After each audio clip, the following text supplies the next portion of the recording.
Hey everyone, welcome back to another episode of the Wandering Road Podcast. I'm your host, Chris, alongside my co host, Dean, and joining us for today's show is Liv. We're super excited to have her on the show. She's going to be sharing her paranormal experiences that she experienced in the home that she is still living in, which makes it doubly creepy.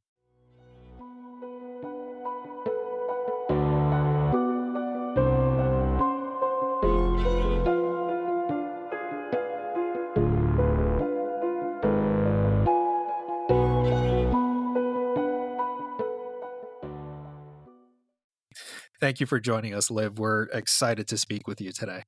I'm excited to be here. A little nervous though. Every time we have somebody on who says that they're nervous, they eventually just get into the groove and they feel more comfortable. So it will go away because once we start having a conversation, you completely forget that it's a recording. So we're really just, hanging out, we're talking, and I'm excited to get into this. So Liv, I'd say let's take it from the top. Why don't you start with the earliest paranormal experience that you could remember? Oh, it's a creepy one. So we actually moved out of my old house because it was extremely violent, and every single summer, every winter, just every different season, it seemed like something new would happen to our house that we just have to get fixed. We'd have to pay for it to get fixed. And I'm Italian, so my family is Catholic. My extended family, my close family, doesn't really practice organized religion. But in that house, when we had my Nona over, she's very, very, very, very Catholic, and she's terrifying, is what I'm going to say. She's terrifying. She always said that when she was younger, she had a best friend named Rose. And Rose was someone that I'd heard of my whole life growing up. Rose died, I think it was of actually polio. I'm not 100% positive. I think it was polio.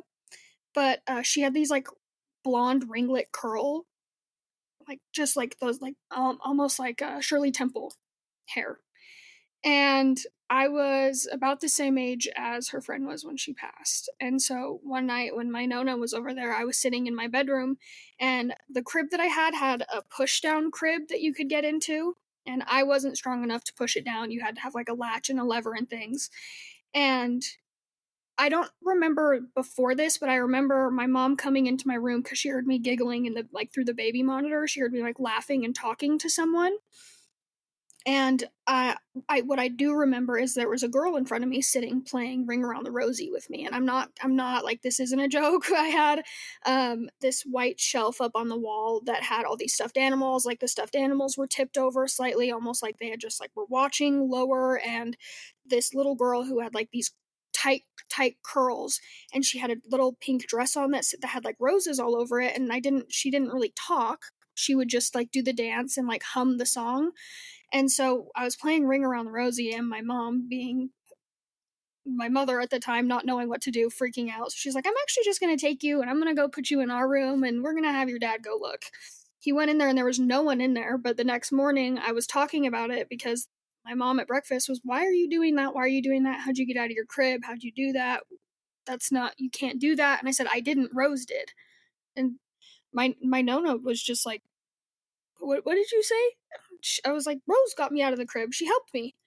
And I, no joke, don't remember how she got me out of the crib, but I was out of this crib on the floor playing with a girl, and I told my Nona what she looked like, and my Nona went white and was like, there's no way she would know that. And so she got the cross and just the holy water and was kind of spraying me with it. And she's like, I think I have to go. And I think that's the first one I remember where I was growing up. Now I realize how scary that was, but then I was like, oh, I can have a sleepover with some girl I didn't know before, and she's now my new bestie. I had a lot of health issues when I was younger, so I had to have a crib so I didn't roll out and fall out of bed. And so it had a latch, and it was really hard to get down, but I got out. 5 and 6, at that age, you're pretty articulate. You can talk pretty well. You can explain things. And after that happened, did any dynamics change? My Because you Nona said didn't come back. She didn't come back. Wow, that's pretty. We heavy. had to go to her. Chris, we never actually had a situation where something like that happened to somebody and it was enough to scare or keep somebody away from visiting their family afterwards. Yeah, I don't think we've ever had a story like that. So Liv, do you think it was attached to your grandmother? Very much. That's why? Very much. Okay. She always had like a little rose pin, like in like a handkerchief that she had like on her inside of her pockets, and it had a little rose pin on it, and she did it for memory of her. So I don't know if maybe I really do think that's what was keeping her with her, but I'm not 100% positive because I don't know their whole story. And when we have stories like this, I like to ask the person who experienced it. So first I'll ask like what you think is going on, but then also I'll ask, in your deepest imagination, what could be going on. But like, do you think it really was Rose, like kind of in a different form? Okay. I've my family's very empathic, very ooh, if like I don't really know how to explain it. If there's something there, we all feel it. We know not to look, we know not to Yeah. interact, and we can usually tell. I didn't feel threatened by her. Like, I mean, there's stories that I don't remember from when I was in that house where I'd be crying in the middle of the night, like asking to get out of my room because there was someone in my room. And she came to check on me because she heard me laughing when usually she'd hear me crying to get out of my room. And we're very good at sensing that. Like, I have seen several family members who have passed that I've never met and been able to describe them to a T. And that's very startling. And then at the house I'm currently at, that I've been living in for a long time, my friends don't come here. They do not come here. I go there. Why don't they come there? Is there something like bad in that home, Yeah, there's or something in the attic that's I don't even know how to describe it. I know it's not human. We all know that. I've tried having friends over. Um, Sleepovers don't ever end well. I'm like the kids always end up wanting to go home. Stuff happens. I mean, I've had one friend who basically lived with me for a long period of time, and she just kind of got used to it like I have at this point, where it's like you're going to wake up 10 times in the night, you're going to hear stuff, and that's just kind of how it goes. But I've had other friends who have come here and had seen things, heard things, had things happen to them, scream so loud and just leave and not come back. So they're like, if you want to hang out with me, we got to go to my house. We got to go in public. And I fully support that. I don't want to be here sometimes either. I don't know if you're comfortable sharing, but did they ever describe what they saw? So I have an aunt who has a very similar name to this, but whatever we call her Misty. We don't know why. I don't actually remember 100% why. That's just what we've always called it. The first person to see it besides like direct family was a really good friend of mine. Our kitchen table faces the front entrance, and the front entrance has next to it the stairs to the attic. We were talking, and all of a sudden, she looked away for 2 seconds, screams bloody murder, books it to the other side of my house, out the garage, out the door, and like starts trying to get into her car. And I had no idea what was going on. We were just talking, we were all laughing, having fun 2 seconds ago, and I didn't realize what seat she was sitting on. And as soon as I realized she was the one closest to the front entrance, I went, oh shit. And so I kind of like ran outside and I was like, what did you see? And she's like, you warned me that your house was haunted. And I do. Every time someone comes over, hey, you're going to feel weird. You're going to see stuff. You're going to hear things. Ignore it if you can. She's like, there was a woman leaning over the balcony with like bloody matted red hair and like these like no face but eyes, like just like this hollow. And she's like, she was gray but it was like red bloody matte hair, and she was hanging over the banister staring at me and like crawling up the side of the banister. And she has never come back to my house. That was the last time she ever came to my house, and it scared the crap out of everyone there who else was there, that they just left too. They're like, can we go somewhere else? Because we were not talking about anything. We were having fun, we were in the kitchen, we were eating, and she just screams so like horror movie style. And I was like, damn it, Misty, you can't do that. I have people over. Like, you kind of gotta read the room. That's really funny. Kind of twisted it at the end there, where you like kind of like treating it like a pet in the house, like, oh, Misty, covered in blood. I would probably do the same thing, like try to like break it down I into more didn't know, something. like, I was trying to create comfort for them and be like, no, it's fine. Like, she just can't read the room. But they're like, so no, we're gonna go. Actually, that was not cool. And we think she What lives in that weird room found in my attic. What was your first experience with Misty, and what do you think historically? Like, is there history to this? Have you looked into anybody who? I guess another thing we'd talk about at some point too is like the house itself, which would be interesting. But have you ever tried So to figure yeah, out what's going on there? yep. um, so it's if my house in your on my front porch facing out, there's a church, and then there's the biggest cemetery in our area. The largest cemetery in our area is very close to my house. It's less than 20 feet away. It's a very large cemetery, and it's used for most of the state, to be honest. It's they keep having to dig up land, and they keep spreading just because so many people use it. Um, but the house we this house is a pain in my ass. When we first moved in here, it was because the person who was building it kind of lost his mind and started spending his money on things that he had never wanted before, things that we didn't really get a gist of what he started spending his money on. He was supposed to be spending it on building this house. And he kind of lost his mind. He wasn't doing things correctly. He was out of his mind, and he'd done this a million times before. So it wasn't 100% finished. It's a very nice looking house, but once you know the history of where it, especially even where it is, I didn't like that we were living right by a cemetery. I did not like that. I did not like that we were moving in by a cemetery. I don't know if that's even just superstition. That just makes me uncomfortable. I used to actually live in the floor directly below the attic. Um, I have 7 brothers, and I'm the only girl. I don't have any full siblings, so no one ever lived here full time. No one ever, but we had to have room. So I picked a room on the top floor, which is right below the attic. And that's where she likes to hang out, is in the attic and the very top floor. The top floor is very small. It's only 2 rooms and a bathroom, and it's just this very thin hallway. When I first was moving my stuff up there, I was home alone because it was really late at night. I had just gotten out of practice, and have this small door. It's honestly probably a foot by a foot. It's very small, and I never knew what it was for. It was just in the wall across from my room, and I could never open it. I could not get it open, and I just kind of started leaving it alone. It started freaking me out. I didn't like the feelings I would get from it. So I was unpacking, and I heard knocking from like that door in my hallway, and I kind of thought it was my brother playing a prank on me, like maybe one of my younger brothers got in there, but you can't open it. So I started freaking out a little bit, and I said, I'm done. I'm going to go sleep on the couch downstairs tonight. I don't want to pack anymore. The next day, when I was packing, I had a friend with me for backup. She wasn't really backup. She actually left that house so quickly that I'm a little jealous. The door bust open, and the chandelier in my room started swinging. It was a like one that we got from Hobby Lobby. It started swinging. We were sitting on my bed folding clothes, and my bed snapped in half. And there's pictures of it that I can try and find. And that was the first time that I ever saw her. We thought that at first the chandelier was swinging because maybe my window was open, but then the door bust open, that tiny door that we could never get into. And then we were sitting on my bed, and it snapped in half. And I will never forget how scared I was because I didn't understand what had happened. We weren't jumping on the bed. We weren't doing we were being crazy. We were literally just folding clothes on my bed. And my friend, who didn't know how creepy that door was like, I'm gonna go.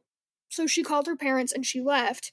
I was worried I was gonna get in trouble, that I broke my bed and I'm blaming it on something that's not real. And at first that was the case. They were like, you can't just blame it on something.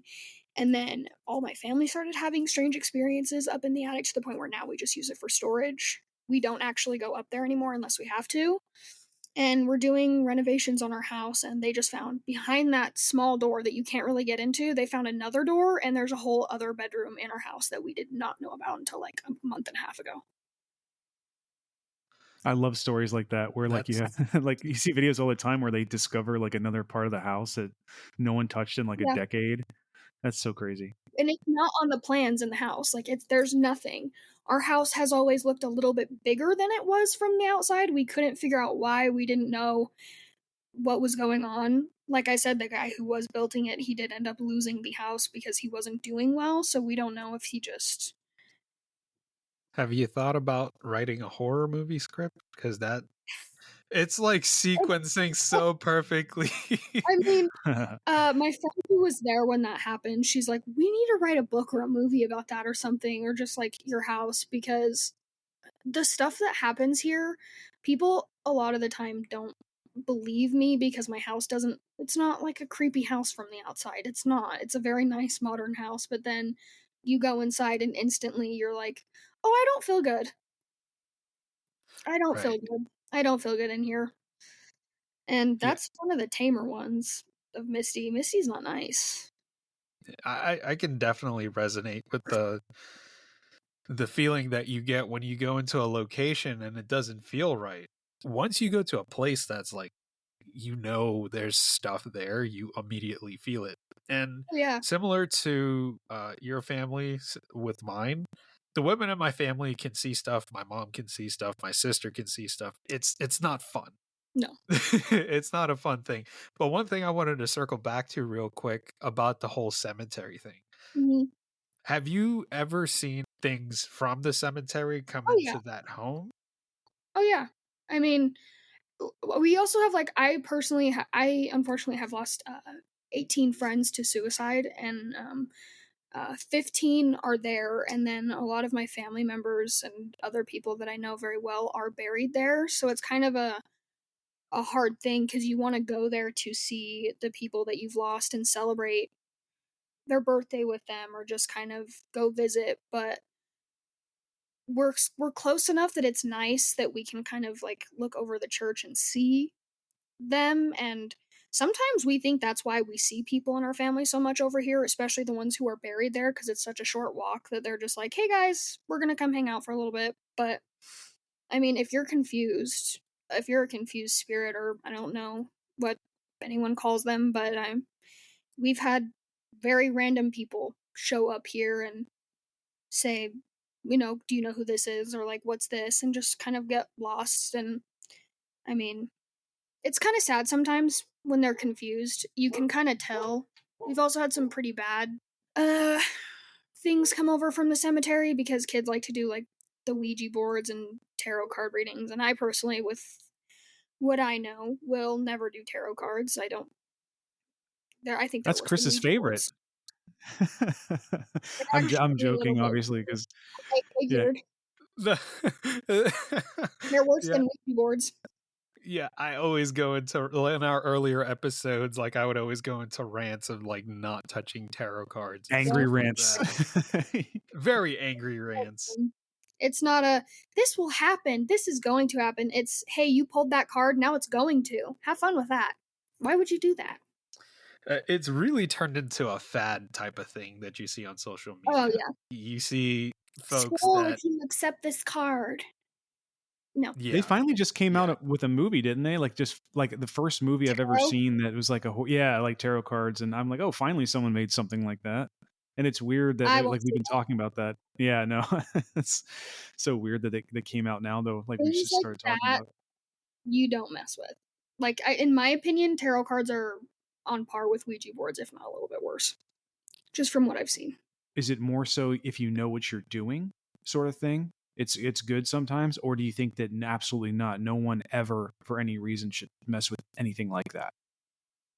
A witch that I knew very, very well, who unfortunately passed away, explained tarot cards to me in a way that um, I think a lot of people should hear before they mess with them.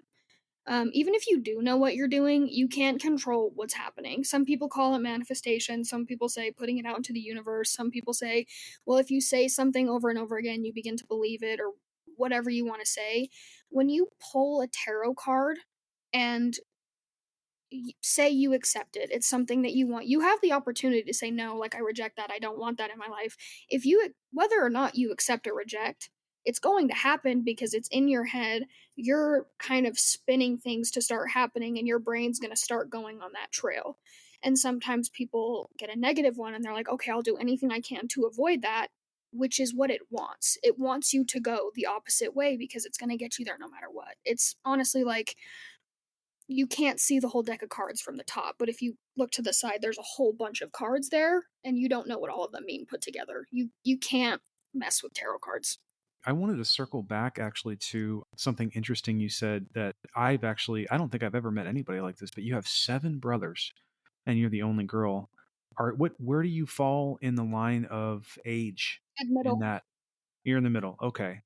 So maybe like I would love to hear more about that if you're willing to share. Like, what was that like growing up? And then Yeah. also, what I'm trying to tie into is, do you think that played any part into you being so receptive to seeing these sorts of things? And then also, do your brothers ever All the claim women in to my have? family are. Okay, but your brothers though, do they Uh, have like stories about things that they've I seen mean, as well? That my oldest brother, he didn't used to, so the age gap is kind of crazy.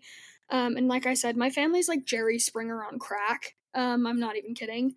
My oldest brother is 10 years older than me, and my youngest triplet brothers are 10 years younger than me. So there's a 30-year gap between the youngest and the oldest. Wow, and you said triplets as well. That's I've never heard of that happening. That is pretty crazy. How about like the non-believers in your family? Is there anybody in your family who like absolutely refuses, even though they live there, to see or believe any of this? My oldest brother was for the very long time so against it. He thought we were crazy. We were just being emotional. I don't know. Maybe he thought we were on drugs. Couldn't tell you. He was very vehemently like, no, like things go on all the time. It's your mind playing tricks on you. You watch scary movies. You're gonna see stuff. It's nightmares. You're bringing it to real life. Um, and then he had a daughter, and she looks this is, and we don't know what's pulling into this, but she looks exactly like me. Um, we'll post pictures of her, and my grandparents will say, "Why are you posting pictures of Olivia when she was little?" Um, it's such an uncanny resemblance that it's actually a little bit shocking. And she's again like I have one female cousin.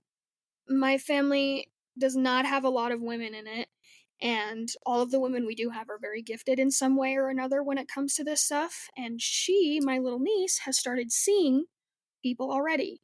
Um, he didn't believe in it at all at this house, and then because he thought we're siblings, we messed with each other all the time.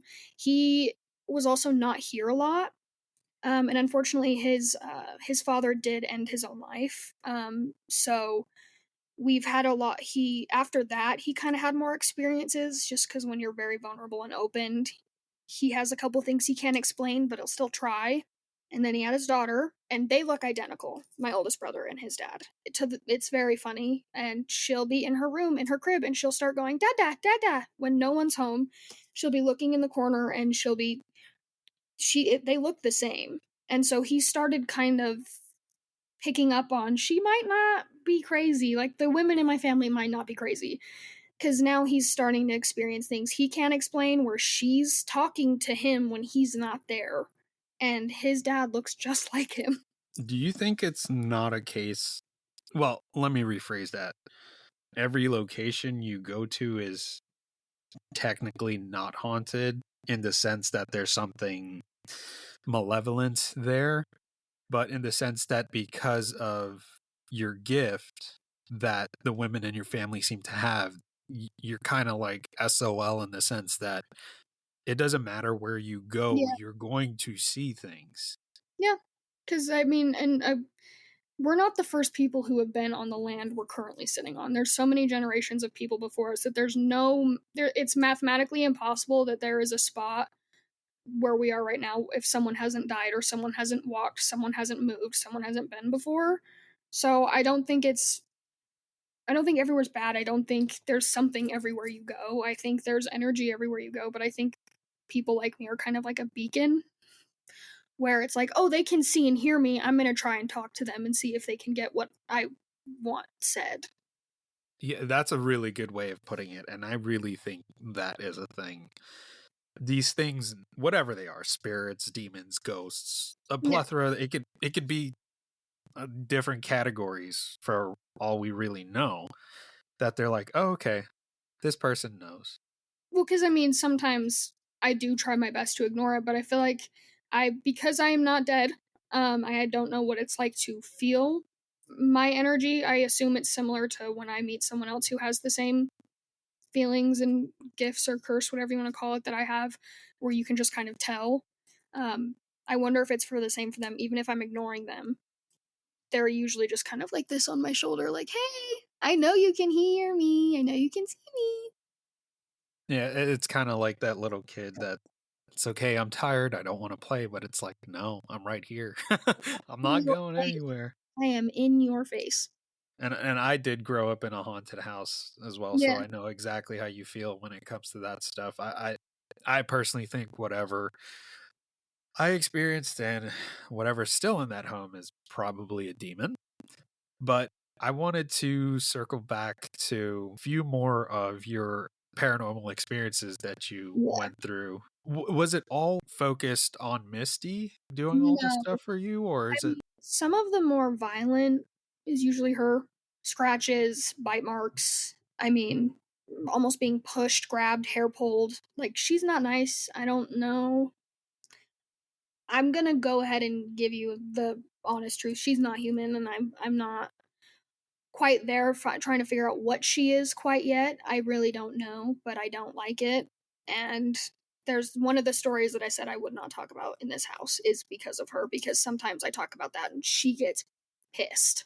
I think my house, because I live with my mom right now. Like, there's a lot going on in my family. We had to move back in with my mom for some stuff, but because there's two of us in this house that have that energy, stuff does act up quite a bit. And there was a person who lived here a while ago who had a very strong attachment that's actually ruining his life, and it's a lot. It's very bad. So I mean, yes, there's been a lot of negative stuff in our house, but at 2 o'clock in the morning, when you see someone who's your old family member who you've never met before, it's not going to feel great at the time when you're like, I was actually trying to go to sleep and now there's a dead person in my room. That's awesome. So, I mean, not all negative, not all positive, sometimes just like, and I also go to a lot of I shouldn't, and I get in trouble for it every time, but I go to places where it's known that it's haunted. It's known that there's things that have been happening there, and those are where most of the negative stuff happens that I have. But again, like in this house, I think negative stuff is Misty, and then we just kind of have it's like a hotel. There's a cemetery right there. Do you mind going into a little bit of detail about some of the other places where you've experienced some stuff? Yeah. There is a abandoned paper mill that's not very far from my house. It's been used for many, many, many things. Um, it was a ballroom at one point. It's a ballroom paper mill. It was a school at one point. It was like a community center at another. But the land that it's built on, like if you do research on it, it's very odd. Everything that's ever been built there has burnt down, including this building. This building itself, the reason it was so many different things was because it had so many fires. And the last thing that it was a paper mill, with like a detached area that used to be the ballroom. But the ballroom area, there's no roof. It's like burnt down, collapsed walls. And it's very well known in this area because you can hear stuff coming from it, like music, like from when it was a ballroom. You can hear kids singing, which is horrible. And you can see people dancing from some roads. So, me and my boyfriend one time before Halloween, on Halloween we had a party, and the day after we had something else. So the day before Halloween, we're like, we're just going to go to the paper mill because I hadn't been, but he had, and he'd never been with me before, and he wanted to see if it was different for me than it was with the other people he went with. The minute I stepped out of the car, I wanted to get back in. It was the worst energy I've ever felt in my entire life. I don't even know how many people have died on that property because there's been I think it was like 17 fires on that property total since someone started building on it. And I got sick. It smells like smoke still because they've just kind of left it. I kind of turned around to get back in the car and I was saying, no, I'm not going. And he goes, did you see that? And I turn around and you see a woman in like a white flowy gown spinning like through these pillars that you can see. She's dancing and like you can kind of I don't know if it was just in my head, he heard it too, but I don't know, it's like soft ballroom music, like a live band. You could see her spinning through the pillars and the pillars are burnt down and there's no roof. And so I was like, okay, well, she doesn't give me bad vibes. I mean, we can go over. Look, she's just dancing. She's just twirling. Let's let her twirl. I mean, I don't get anything weird from her, but that intrigued me. So we decided to go in. And they've had to shut down the main building that used to be the paper mill because people were getting injured in there, and not just because it's an old building. There's a lot of people who've been bitten, scratched. There was someone who got like a puncture wound that they could never figure out how it happened. It almost looked like a tooth. But there's a path that goes around the back of the paper mill towards like the very burnt down side. And as we were going towards the back of the building, I started to get more and more like my shoulders started like rising up to my ears. Me and him were next to each other, and he like my shirt kept getting tugged on, and at the same time we looked at each other and said, "Stop doing that." And we weren't touching each other. And he's like, "You were messing with my shirt." And I said, "No, you were messing with my shirt." And usually when I start getting that feeling where my like shoulders are rising up and I'm getting nervous, I can see something. I can hear something, but I couldn't see or hear anything. I could just feel, and it was very odd for me because I can usually kind of pick up on where it's coming from. But like something was tugging on both of our shirts, like trying to get us to stop almost, and I kind of wish we had, but we didn't. And we get down to the back of the building, and there was a little nook cut out, and there was like whiskey bottles, Ouija boards, tarot cards, like all stuffed in this place. And I was like, I'm moving past that. I'm not even gonna address that. Like, I'm just gonna go back around and we're gonna leave. We get down towards the burnt down side where there's a door you can still get into the building from, but I was just so overwhelmed and overstimulated at that point. But we get to that side where we saw the woman dancing, and she's still there. She's like dancing. I mean, it was beautiful. She gave me no ill feelings. I just was like, let her twirl. Like, just kind of watched her for a minute, heard some music, and then I started hearing whistling. And whistling is never a good sign. It's usually pretty bad. And my boyfriend was like, yeah, you said you don't get a bad feeling from her. Let's try to go inside. And I said, I actually think I'm good. And so he's like, it's fine. He's like, you sound happy you're whistling. And I'm like, I'm not the one whistling. You're not the one whistling. Let's go. So he's like, no, we'll be fine. We'll be fine. He goes down these like rusted steps to open the only door you can. And there's like cinder blocks in the way. So you can't open it fully because they don't want you going in. But you can open the door. The minute he got it a crack open, I felt like the blood rush out of my body, and I saw a man in a bucket hat, in a pinstripe suit, leather shoes, like ankle socks. He had no face, and I got sick to my stomach, and that's where the whistling was from. So I told him, I said, you need to shut that door, and we have got to go. We're going around, and I'm at this point trying to run, and as we're running, the whistling gets closer and closer and closer and closer. So I stop, and the whistling stops. So we tried that a couple more times where we're running or walking, and the whistling would get closer and closer as we were moving, but it would stop as soon as we stopped. As we get to where we would go to jump over the gate to get out, I felt someone yank on the back of my shirt and pull me back, and I couldn't move anymore. I couldn't talk. My eyes were stuck open. I was cold everywhere, and the whistling was right in my ear. I could feel the wind of someone whistling behind me, and I got so overwhelmed, and I kept trying to tell him, like, I can't move. And he's taller than me, so he was pretty far ahead of me. He turns around, he's like, what are you doing? We have to go. And when he realized I couldn't move, he, like, got up close to me, and he looked behind me, and his whole face went pale, and he's like, I'm warning you now. I'm going to grab you, and I'm going to throw you over the fence. There's someone behind you. He grabbed me by my shirt, and he's 6'4", I'm 4'11". He threw me over the fence, and we booked it out of there.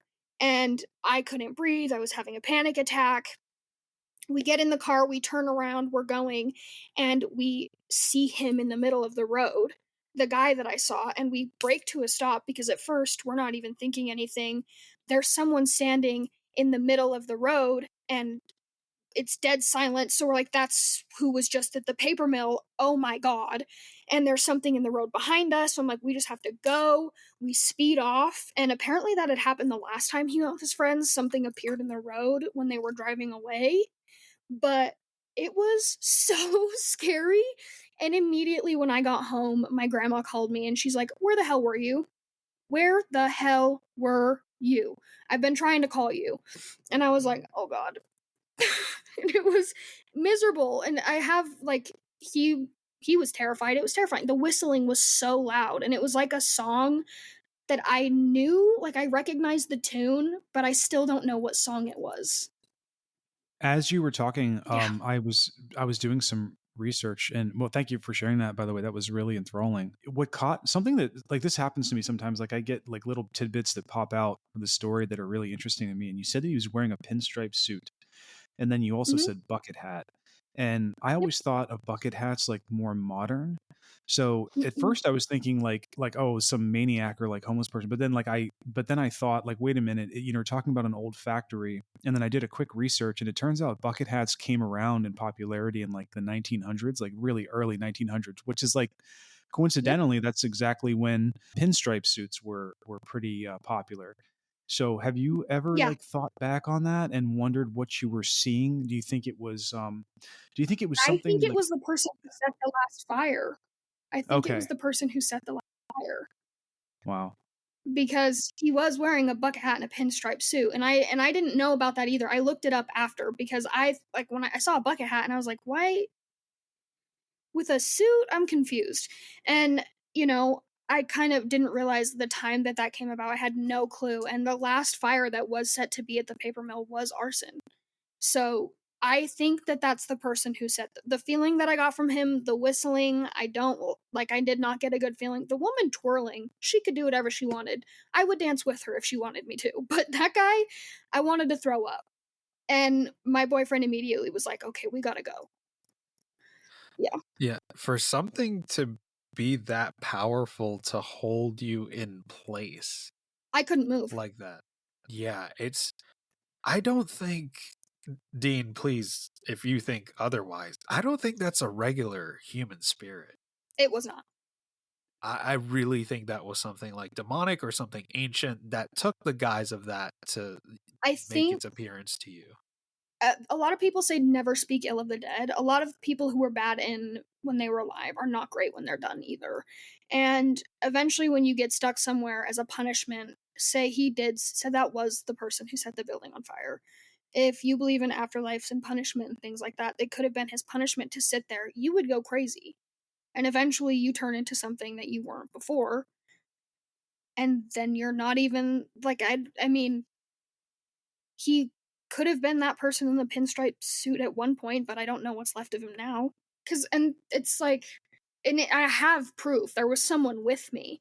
A lot of the stuff that happens, like in my house, I'll be by myself. And now that my boyfriend lives with me, he can attest. You hear people calling your name in this house when no one else is home. You'll hear footsteps when no one else is home, and you can tell someone that when they get home, but they don't have to believe you. When you have someone with you, there's proof. And I think this area that I live in particularly has a lot of like abandoned churches, abandoned buildings, just kind of things like that that are very. Yeah. When you said the name calling and footsteps, I'm getting flashbacks. Yep. I'm getting PTSD over here Yeah, because sorry that's about that. literally no apologies needed. That's literally the same thing I dealt with when I was younger, and I don't know like if it was the same for you, but I wasn't believed. I don't Oh know if it was convenience for the adults because it's like, no, it's fear. They don't want that to be true. This is right. their house too. I always rationalized it in the sense that, okay, my parents have to wake up and go to work every day. They got to commute. They don't want to deal with that type of bullshit. Well, how annoying would it be if you got out of a 12-hour shift and your kid comes up to you, there's someone calling my name. Can you help me? No, I want to go to bed. I want. I completely agree. I would probably feel the same way. Yeah, I mean, I don't know. If I have kids and the house is haunted, I'm going to say, I believe you, dude. I don't know how much I can help Oh, you. You're going to have to come spend the night with me. Just write it out. yeah. I went through it, Yeah. you go through it. We'll Yeah, get through it together. hold my hand. Dean, your daughter's gonna come up to you, Dad. I saw lizard people. And pack and move. but I've told this story before. The only thing, I mean, my daughter has been in her crib plenty of times at night and she's giggling and talking and sounds like she's talking to somebody. But I honestly, like me, I don't think twice about it. I think she's just a goofball. I think she's just playing and like imagining stuff. But there was one time. So we have a house. It's a new construction house. So there's no history to it. So I don't really think Right. anything would be there. New construction as in the house or the land? Both. Well, I mean, I guess I don't know. Well, before it was a house, the house was there. It was like agriculture land, like agricultural. Okay. So I don't think that there was anything built there before. It was just like farm fields. But I guess it could have been something weird. So I remember I was like kind of half asleep, half awake, and it was maybe around like 1 a.m. I think I like woke up to the monitor coming on. My daughter was stirring. And so, like when you have a kid, sometimes they cry in the middle of the night and sometimes they're okay, but sometimes they kind of like cry a little bit and they go back to sleep on their own. And this was one of Yeah. those nights where she kind of like tossed around and whined for a bit and you kind of just wake up to see, is she going to keep going or is she going to fall asleep? And I Right. swear that I heard on the monitor somebody go, shh, like, Okay, and shush you her. didn't leave immediately. Why? I would have ran. You would have run in there. Well, okay. So here's the thing. If I remember correctly, I think that my in-laws were staying with us. I think at the time I probably thought it was my Oh, wife's like mother yeah. in that moment. But then I remember the next day I asked my wife to ask her mom, should she get up in the middle of the night to help my daughter? She said And then no. she said no. Yeah. So I don't think anybody was in there. It could be, this is probably boring as shit, but like it could have been No. just like the mother-in-law, didn't want to admit that she leaned into the room out of fear, that we would be Why wouldn't upset or she something. want But to admit that? It's her I grandchild. know it's silly. Like, parents are Yeah. like that sometimes. They don't want to like step on their kids' toes where they're staying. But I honestly don't think that she, like, personally, I really don't think that she was in there. And I think that I either heard, maybe I heard static in the monitor, but could have also been something creepy. So that's the It closest thing doesn't I've ever come to necessarily have to creepy. be someone bad. If you've lost someone in your family, Sure. Yeah. and you could have just been saying like, "Hey, go back to bed." Yeah, But exactly. I just wanted to say, my boyfriend texted me because he knows I'm doing this, and he said, "Let them know the whistling is more than just hearing it. It could literally be felt, like deep within us. We both didn't talk about it during, but could tell something was following us and almost coming for us, like it was angry we were even looking at the place when we were at the paper mill." I've never heard of that before. Have you, Chris? Have you ever heard of any like feeling the thing while you're hearing it, like inside? Feeling in what sense, Dean? What do you? We felt the sound, like the Yeah. whistle. Oh, It was Yeah. so like such a deep sound that I physically felt it. Almost vibrational Yeah. is what you're saying in a way. That's interesting. It's like it's almost like on a different frequency or like out of And it was phase with regular sound. just odd because I felt like I knew the tune. The tune was familiar, but like it doesn't matter. I get an idea. Maybe it's this, and it's never that song. And I don't know how to explain why I knew what it was at the time, but I just recognized that I don't like it and I gotta go. this might take us down a rabbit hole. Go for it. Do you believe in past lives or reincarnation or anything of that sort? Because the only thing that I could think of is the way you would recognize it is somehow you were maybe connected to that location in a previous life or had some sort of interaction with that person in a previous life or recognized that song from a different time, if that makes sense. I think in family bloodlines, there can be some kind of reincarnation where bits of someone else's soul or spirit or whatever kind of get recycled. And, you see those people who look so much like someone from further down their family line that it's honestly strange how much they look like them. I think in family lines, things can be reincarnated, reused, recycled. And like matter cannot be created nor destroyed, so I think things just get reused here and there.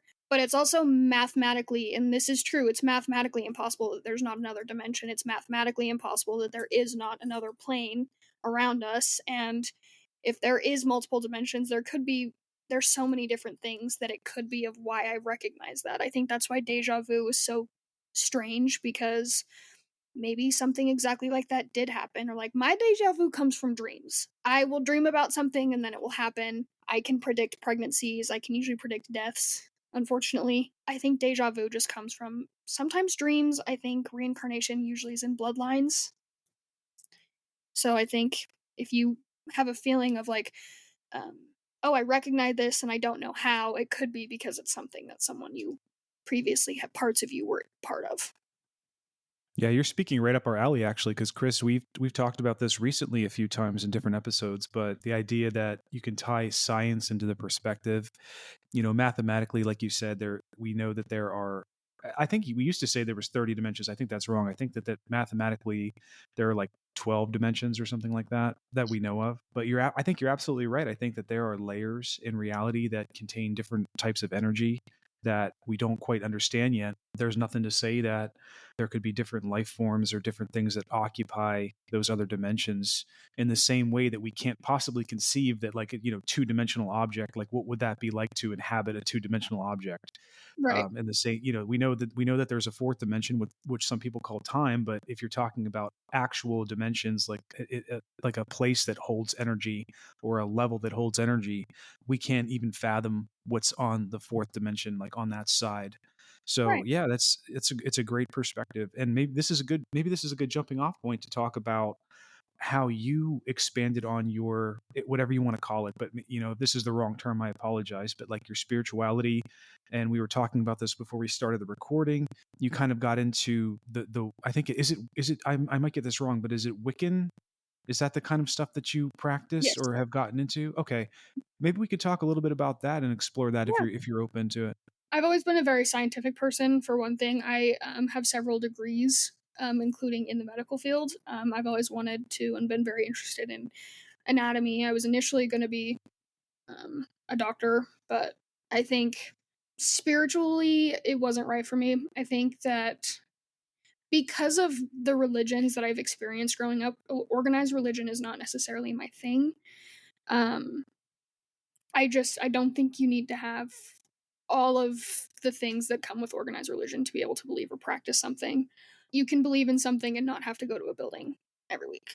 I think, especially with what I experienced growing up, like having supernatural experiences or whatever you want to call them growing up, I couldn't really understand organized religion's teachings on that because sometimes they would say, oh, like, um, your loved ones, they're gone, they're not coming back. But then I'd be like, I literally just saw my grandma. I'm not, and I was awake, so it wasn't a dream.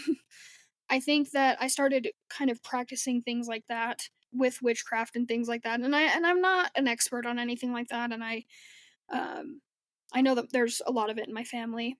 Um but I think I just mainly do this because I do feel connected to something. Like I said, I do think it's mathematically impossible. There's not something else there. But I don't think, and this can be offensive, I am not meaning it to me, I don't think it's some guy in a robe. I don't. I Right. don't. Yeah. That's it. I don't pray to one thing. The religion that I actually do mainly follow, it's a very old religion. There's not actually much research on it. It's an old Italian religion. And it's called Pritolo, and it's basically just the practice of earth. I don't pray to anything above or below. I pray to what's here. That's fascinating. I've never heard of that. Can you spell that for me? Because I want to do research on that Not gonna sometime. find anything. You're not gonna find anything. There was Oh, there's 200. nothing. Nope, Oh, there's okay. 250 known people who have practiced it, and it's all very old. And I have my Nona has all the books. Okay, so there is literature on it, but it's petered out of humanity so much that you can't get anything There mainstream. was So only how did like you? 10 or 15. My Nona. It's my Wow. family. So it came right Oh from her. wow. Interesting. Mhm. Is this anything related to the Greco-Roman pantheon, or is this prior to This that is being established? prior. Prior. Okay. Like the Yeah. prayers that we say are not to anything in specific. A very basic one that we use is to the sun and to the moon, as above, so below, to the seasons that will greet us, the seasons that precede us, and the seasons that see us. It's about what's happening here and now, what will happen in the future, what's happened in the past, but it's all based on the middle ground, which is here. That's fascinating. It sounds very much like the concept that everything in time exists at once, and the fact that we live in a consciousness that has to experience the present in any given moment. some people say that, in science, some people argue that everything that could ever happen and has happened exists on the same line. It's just we're stuck in any given point of that line. Can't go forward or behind, but it's very mindful of the fact that it's all part of one like string, so to speak. Yeah, and I think that's also like if you've heard of like residual hauntings where things just keep happening over and over again. I think that ties a lot into it. Where, I mean, loops are everywhere, and sometimes I think deja vu can also come from if someone in your past life was stuck in a loop, or someone from your previous family was in a loop, and you have somehow recreated that. There's things that get stuck, and maybe if you go somewhere haunted, it's not actually an active haunting. Maybe it's just something that's like a stain on time that's there. Yeah. And what's fascinating is this isn't hypothetical, really, in the sense that if you talk about it from a humanity perspective. I mean, this concept is real for sure, because Mhm. how many of us have experienced moments in our lives where we keep making the same mistake over and over again because of we like the way we are.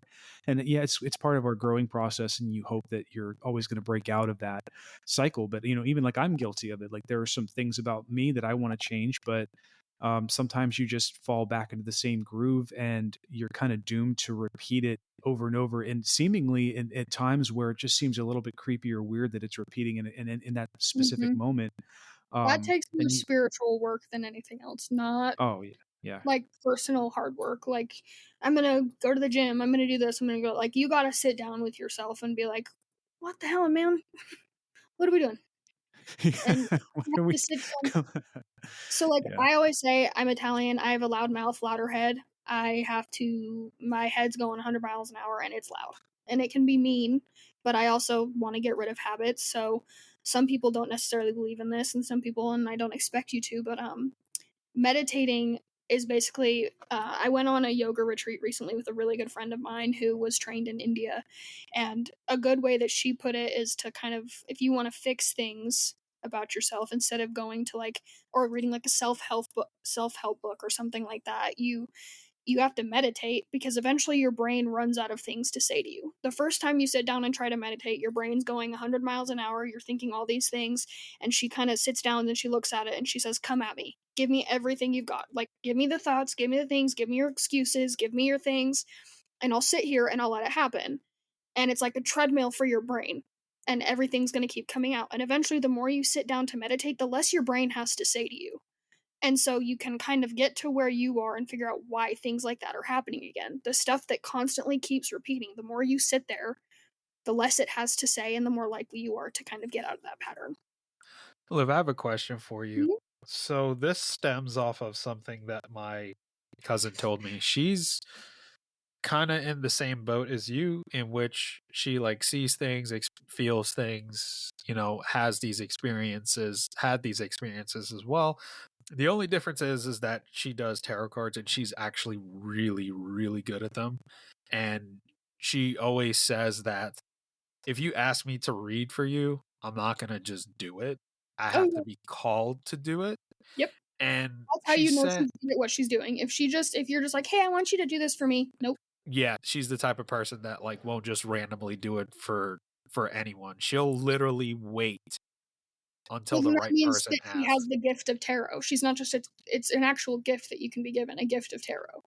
A lot of people say they're like tarot card readers, but if you don't have the gift of tarot, there's no point in you using a tarot card deck. Oh, I completely agree. What I wanted to segue into was that she's like very spiritual, and she used to meditate a lot. Mhm. And she said during one of her sessions, she kind of had an out of body experience. I don't know if she like astral projected or something of that sort. It happens. And she went to this place where she like is surrounded by these people, and they're all in hoods, and she's like leading this procession, and they're all chanting something. She doesn't know what they're chanting, and she's reading from a book, but the pages are blank. She had the Bimini projection. What does that mean? Bimini, I'm not even quite sure if I'm saying that right. It's from India. It's a very old thing where you're astral projected basically into a plane where you are the leader of the religion that you want to start. So it's a very odd thing. It's basically every single person in the hood around you is a different part of your personality. It's a different person in you that is that personality. And the blank pages that you're reading, you might not know what you're saying when you're there. You might not understand the language. You might not understand anything like that. It's You're basically projected as the person who people are preaching to. You are the god, you are in that, and you've gone into an experience where that means that she was able to separate herself from the attributes of her body. Her her humor, her like being anxious, scared, funny, any things like that. That's actually very hard to do. Yeah, she said it scared her to the point because she kind of saw what is quote unquote a biblically accurate angel. Yep, those I've seen those, and I took a break from meditating for a minute. Yeah, that's why she doesn't do it anymore. Exact reason why she doesn't do it anymore. Does she if ask her if she uses mala beads or a tether. You make them for yourself. They kind of look like a rosary. You bless them, and when you're meditating, instead of having your hands up like this, like you see all these people meditating with their hands like this, that means that they're wanting to expand. If you're wanting to stay grounded, keep the mala beads in your hand and have them on the top of your knees facing the ground. You want to be grounded. You don't want to lift. If you're not wanting to go somewhere, that can help you. I have another question before I Mhm. toss it to Dean. I don't want to hog the conversation. You probably got a million and one questions to ask, buddy. What are your thoughts in general on people that astral project just for fun? Have you ever I done that? disagree. I disagree with astral projecting just for fun. I think that there's times and places, and I think that if you don't know what you're doing, you don't know what you're looking for, it's extremely dangerous. And I think if you've heard of people who have had ego deaths when they've done hallucinogenics and things like that, you can have something similar happen when you're astral projecting. I actually know someone, unfortunately, who did astral project for fun. Um, Not knowing what they were doing, didn't even think that it was possible, had no tools to do it, didn't realize how to protect himself, no grounding techniques, and he essentially died while he was astral projecting. And when he came back, he felt like he was dead. He started becoming like a daredevil, doing all these crazy things, always trying to get the next high, skydiving, climbing without gear. He tried to do all of these different things. Unfortunately, he ended up taking his own life, and it's because he said he died. He was already dead. I think astral projecting is very dangerous unless you have someone there with you that can help you pull you back who knows what you're doing. Or you have things like mala beads, you have something like a tether to ground you there. You have to have someone there with you. Doing that for fun is extremely dangerous, and I don't think anyone should do that unless you have done it repeatedly. And this touches on a really heavy concept that, I mean, not a lot of people like to talk about, but it's something that's going to happen to all of us, right? And in my mind, when I think about like death and passing on to the next life, I think that, I mean, something drastically different is going to be happening to your consciousness. I mean, of course, there's the people who argue like, oh, it's just done, it's just black, it's not, you're gone, you're gone.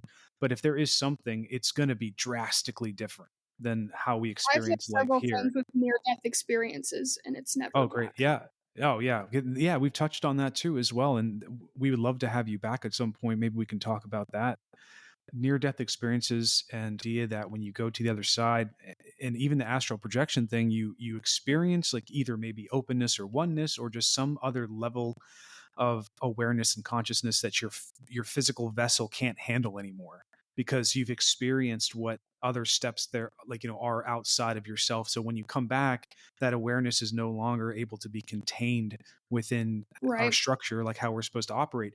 And like, I know that's getting really metaphysical and stuff, but like, it sounds like you like to think about this stuff. And so it's a good opportunity to just throw it out there and just, to just talk about it. Well, one thing I would like to say, I took anatomy and physiology in college, and um, I mean, of course, it wasn't my favorite working on cadavers. That was something, as someone who is spiritual like I am, who just does not agree necessarily. But um, those people donated what their vessel or whatever you'd like to call it to us to learn from. But something that we did learn from one of my professors is that people who are weighed right before they pass and right after, there is a noticeable weight difference. that cannot be amounted to water, cannot be amounted to extra air in the body, cannot be amounted to organs, fluid in the organs, blood, tissue, anything. It can't be gases released into the body. There is a certain amount of weight that is missing that they don't know where it comes from. And there's a lot of theories on why that is. But I think a lot of people can guess. The soul leaving the body. That's the first thing I would think of. Yeah. And like you said, like, a lot of people don't like talking about death. A lot of people, that's not something that's comfortable, not something that's common. I don't have a fear of death. I have a fear of the process of death. In my family, you don't die normally. You don't die. You either die tragically or very sick. That's like, there's no just old age. Like, no one lives very long in my family. And I think because of the fact that I know that about anatomy now, I feel less worried. I mean, thinking that there is something that's going to leave after I pass and not stay with the vessel where it's just black, where all of my experiences are all of a sudden just left to nothing. Because I have memories that I've created that I haven't shared with anybody else, or things that I've experienced and felt that I haven't shared with everybody else. And if it just goes blank, then what was the point of everything? I think that you're put here consciously to experience things. I think happiness is an accident. I think striving for perfect life is not worth it. I think you're just supposed to be here to kind of be here while you can, and I think you're supposed to observe afterwards. This is going to sound so lame, but I had this moment. I went for a walk to go get some lunch, and I don't really live in and around a big city, but I am in a big city right now traveling for work. And I was just walking along this huge highway, lots of cars going by. And, obviously I'm on the sidewalk, but everything's dirty and dusty and it's just blisteringly hot and all kinds of garbage on the side of the road. But then as you're walking, there is like little patch of flowers that nobody planted. And I think some people would even call them weeds, right? But they were very light purple and they looked very unique. And I just like looked at that for a second, and it just like, it hit me in that moment. Like, and you start thinking about like life and how some people would see weeds, some people would see something beautiful, and you're kind of surrounded by this urban jungle sort of thing. And it's very Right. strange to different perspectives, because the reason I bring this up is because you said we're here to experience, and then after we get out of it, we reflect on what that time was like on Earth. And that's a really heavy concept, but I do think that there is something to that idea for sure. And I think perspective is one of my biggest things. I have several tattoos related to perspective. I have this one right here, and it says to observe. To you, it'll say to observe. To me, it's upside down, so I don't see it the same way you do. And I think Clever, yeah. that's kind of anything that you look at. For me, it's one way. For you, it's completely different. Some persons might see weeds, you see flowers, you see something pretty, I see something that's shouldn't be there. Based off of what you've experienced throughout your life with the supernatural, some of the creepy things that you went through with Misty, and the places that you've visited, and with that whatever it was that was whistling and Yeah. harming you guys, or attempting to harm you guys, what is your thought on the afterlife? What do you think? It's your standard heaven, hell, just to make it simplified, or do you think there's something more, or do you think there's kind of like the Greeks thought there's like a Hades where everybody goes and then really shitty people go to another Yeah. place? I think so. Mine's a little bit different. I don't think the universe is here to revolve around human beings. I don't think that's the point at all. And something that I've always had a problem with organized religion is a lot of the reason that they believe of heaven and hell is because they can't fathom a universe or a life in which they don't exist and are not a part of it. And so they want to have an afterlife because then they're like, okay, well, I still exist, because they're so scared of not existing, or they don't want it to end. But I do feel like maybe personally, I think for every religion there's a different kind of heaven and hell. If what you believed in practice during your life is what you want or see happening to you in death, I think that's what you'll see, and I think that's what you'll find. I think there's a different heaven and hell depending on what religion you believe in, what practice you believe in. If you don't believe in anything, I think you can choose what it looks like for you. I don't think that there's any right answer, any wrong answer. I think it could be exactly what you think it is, but it's also the same for the next person. That's an interesting perspective because Dean and I, we've been having this conversation back and forth for what, like 3 weeks now, dude, about the concept of souls, salvation, you know, someone being punished for eternity. And I don't mean to speak for you, but if I'm describing this incorrectly, please interject at any point. You have trouble reconciling with the concept of someone kind of burning in hell forever for a mistake. I And believe that there's mistakes are one thing, and being a completely horrible human being is another thing. I mean, if you're like, I always say, like, if one sin sends me to hell, why stop there? But I think a lot of people don't get that in the religion in my state, if you were to take someone's life, you could still get into the highest kingdom of heaven as long as you had kids and a family that you brought into the church. It doesn't matter what you did. You can do the most horrible, back-asswards things and still get there as long as you have kids that you brought to the church.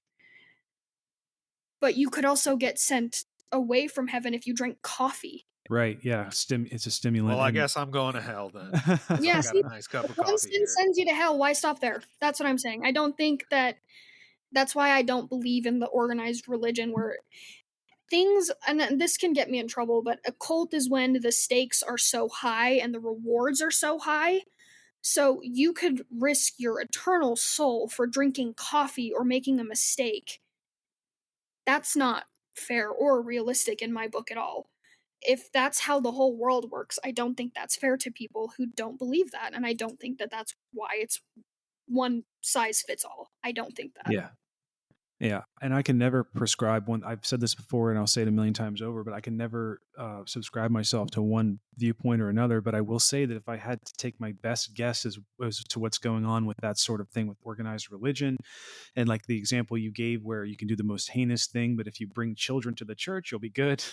To me, that all just sounds like humans who are in a position of power over time organizing something that they want to not only retain but grow. So but I'm not even just saying, like, I'm not even talking about conspiracy theories. I'm just saying that that's just the natural human inclination. If you want to get to point C, you got to go to A, B first. So I think that organized religion is like, well, how do we keep people coming back to our religion? Well, let's scare the shit out of them Well, with and the hell. religion Okay. that's in my state is the wealthiest religion in the world. Yeah. Yeah. They It's keep exactly. I think that there are people who are genuine who in their belief, which is Oh, of great. course, and I think that they Um, deserve to have the afterlife that they've earned for what sure. they believe. Yeah. Yeah. How do you then rectify this idea that there are people who don't have the things that we have today, right? Like we're male and female sitting here talking to each other on computers, these magic boxes that send waves through the air. Even, we can't even ourselves understand fully how that works. But, 2000 years ago, the people that existed, all they had were a very limited set of experiences. And organized religion was such a big part of that. It kind of seems almost unfair to me that they could only be exposed to the geographic area that they were in, and whatever organized religion occupied that area where they grew up in 2000 years ago, that's who they became and that's who they grew into. And if they're still around in another state as that self, they're kind of stuck with that mentality. And to me, that's kind of But arresting. they It's still kind of have like their own scary. they still have What's their that? own personal thoughts. They still have their Yeah. own personal thoughts. They may have been forced to follow that because that's all they knew, that's what they had, it was what was expected of them. But I mean, you can still know if you're being a good person or a bad person. You know that it's probably not a right thing to take someone's life unless you're defending yourself, and even then, it's not going to feel great. When you had to defend yourself and all that was there was organized religion, and the religion that's surrounding my state entirely, there have been so many lies told about this religion to make it seem so much better than it really is. And I fault none of those people in the beginning when this was the religion that they had and what they knew. But I think that was a different story. I don't think it's fair for us to assume that it's been the same for all of time and all of space and everything, the afterlife. I think it changes as we do. Yeah, for sure. And that's actually my hope too, that like when you do leave this life, you are not bound and constricted by the thoughts and things that you experienced in this life right now. There's still opportunity to experience and grow afterwards from like you said, from a different perspective, taking a step Just to outside of observe. this life. I think you have to observe Yeah. what you did. I mean, Yeah. observe the mistakes you made, the bad thoughts that you had, but that doesn't make you a bad person just because you make bad decisions every once in a while. Otherwise, you wouldn't be human. Right. Yeah, And exactly. but then there's people whose whole life is a bad decision, and they should go to therapy before, just maybe. But that's what I think the afterlife might be like for them. Therapy. And before I ask my final question, Dean, do you have anything else to ask Liv before we wrap up today?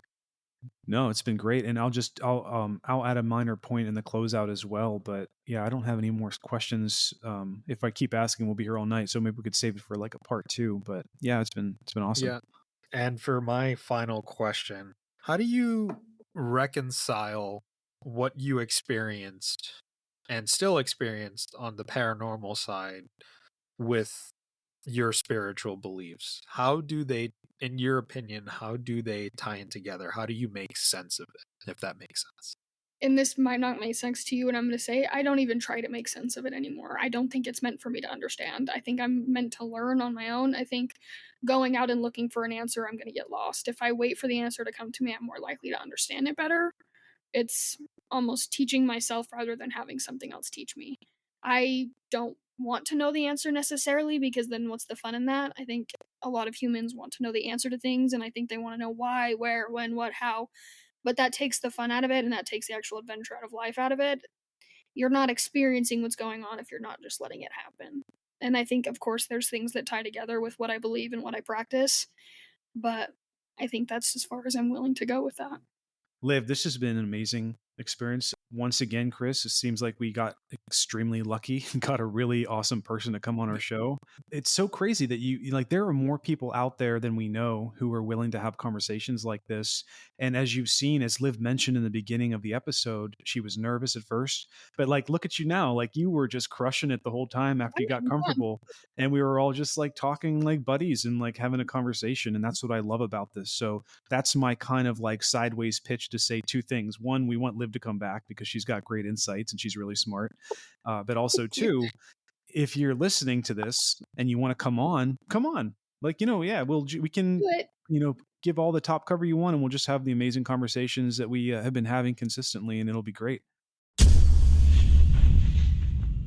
Thank you for tuning into today's episode of The Wandering Road. If you enjoyed today's episode, please give us a rating on Apple, Google, Spotify, or wherever you listen to your podcasts. And please share the show with your friends, as that would help us grow immensely. Also be sure to follow us on social media. You can find us on TikTok at twroadpodcast, our Instagram at twroadpodcast, and our Facebook by searching for The Wandering Road Podcast. If you'd like to get a hold of us, you can reach us at our email address, twroadpodcast@gmail.com. We would love to hear from you. We would love to have you on the show as a guest so you can share your stories, or you could submit email submissions of your stories that we could dedicate an episode to. Thanks, and we'll catch you on the next one.